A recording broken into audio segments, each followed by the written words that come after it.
चलिए आज बात करते हैं अज्ञे की एक क्लासिक कहानी रोज के बारे में। ये कहानी इस बात को टटोलती है कि कैसे कैसी रोज की एक जैसी जिंदगी धीरे धीरे इंसान के अंदर की जान निकाल सकती है। तो आइए इस कहानी की गहराइयों में उतरते हैं। कहानी शुरू होती है इस एक लाइन से और बस यही लाइन आपको जकड़ लेती है। लेखक अपनी दूर की बहन मालती के घर पहुंचे हैं, पर उन्हें वहां की हवा में कुछ बहुत बहुत अजीब महसूस हो रहा है। एक अनजाना सा डर। तो ये सांप की छाया आखिर है क्या? क्या वहां सच में कोई सांप है या फिर मामला कुछ और ही है? ये वो सवाल है जो पूरी कहानी में हमारे साथ चलता है और हम आज इसी रहस्य को सुलझाने की कोशिश करेंगे। तो चलिए कहानी के पहले हिस्से में चलते हैं। यहाँ लेखक यानी कहानी सुनाने वाले अपनी बहन मालती के घर पहुंचते हैं और माहौल को समझने की कोशिश करते हैं। जरा सोचिए, कोई 4 साल बाद किसी अपने से मिलने जाए जिसकी हंसी मजाक से कभी घर गूंजता था, और वहां एक भारी बेजान खामोशी मिले। लेखक को बिल्कुल ऐसा ही महसूस होता है। वो घर जो कभी अपना लगता था अब अजनबी और घुटन भरा लग रहा है। अच्छा, इस पहेली को समझने के लिए हमें 2 चीजें देखनी होंगी। एक तो मालती के आज और कल का फर्क, और दूसरा उस इंसान को जानना होगा जो इस फर्क को देख रहा है। मालती में जो बदलाव आया है वो छोटा मोटा नहीं है। वो लड़की जो इतनी चंचल थी कि उसके पिता ने पढ़ने के लिए किताब दी तो उसने पढ़ने के बजाय रोज उसके पन्ने फाड़कर फेंकना शुरू कर दिया।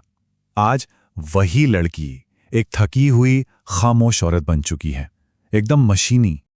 और इस बदलाव को देख कौन रहा है? खुद अज्ञे। वो सिर्फ एक लेखक नहीं थे, वो एक क्रांतिकारी थे, एक घुमक्कड़ थे जिन्होंने अपनी जिंदगी में बहुत कुछ देखा था।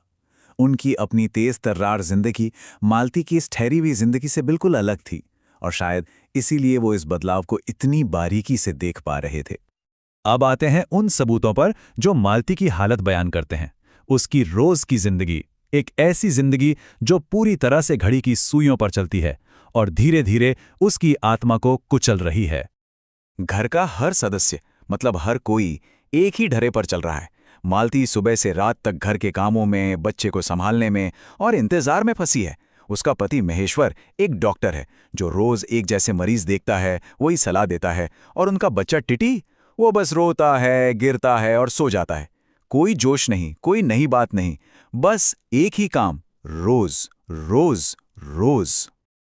और यहीं से समय का वो भयानक खेल शुरू होता है। दूर से घंटे की आवाज आती है, टन टन टन, और मालती एक थकी हुई सांस लेकर कहती है, 3 बज गए।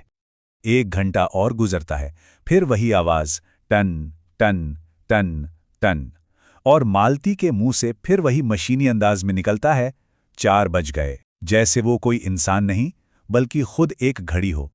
और आखिर में दिन का आखिरी घंटा, रात के 11 बजते हैं, उसके सारे काम खत्म होते हैं और एक और दिन बस यूं ही चला जाता है। वो फिर बुदबुदाती है, 11 बज गए। बात यह है कि मालती के लिए समय आगे नहीं बढ़ रहा है, उसकी बस घोषणा हो रही है। हर घंटा उसे याद दिलाता है कि वो उसी चक्र में फंसी हुई है, बिना किसी उम्मीद के, बिना किसी बदलाव के। ये घड़ी की आवाज उसकी जेल की सलाखों जैसी है। अब हम कहानी के सबसे बड़े खुलासे की तरफ बढ़ रहे हैं। इसका सीधा ताल्लुक मालती के पति के काम से और एक बहुत खास बीमारी से है जिसका वो इलाज करता है।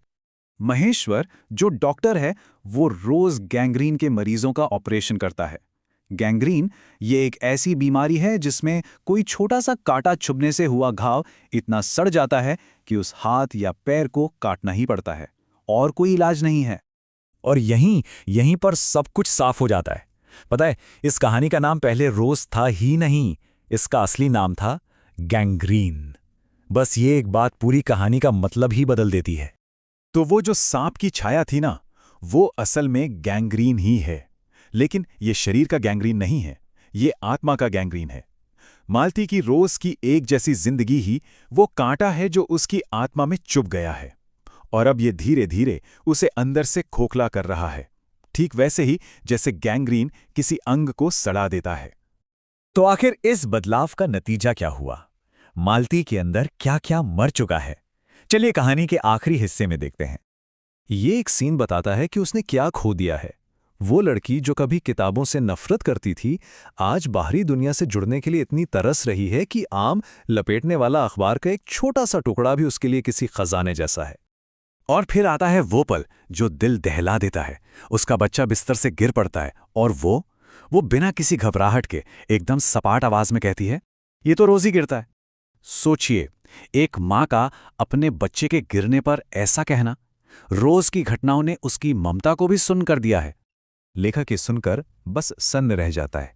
वो कुछ कह तो नहीं पाता, लेकिन उसके अंदर एक चीख उठती है, यह तुम्हारे हृदय को क्या हो गया है? और यह सवाल सिर्फ मालती से नहीं, बल्कि उस पूरी हालत से है। और कहानी हमें इसी एक बड़े सवाल के साथ छोड़ जाती है, क्या रोज की एक जैसी जिंदगी में इतनी ताकत है कि वो हमारी पहचान, हमारे सपने, हमारी भावनाएं सबको मिटा सकती है? ये एक ऐसा सवाल है जिसके बारे में शायद हम सबको अपनी जिंदगी में एक बार जरूर सोचना चाहिए।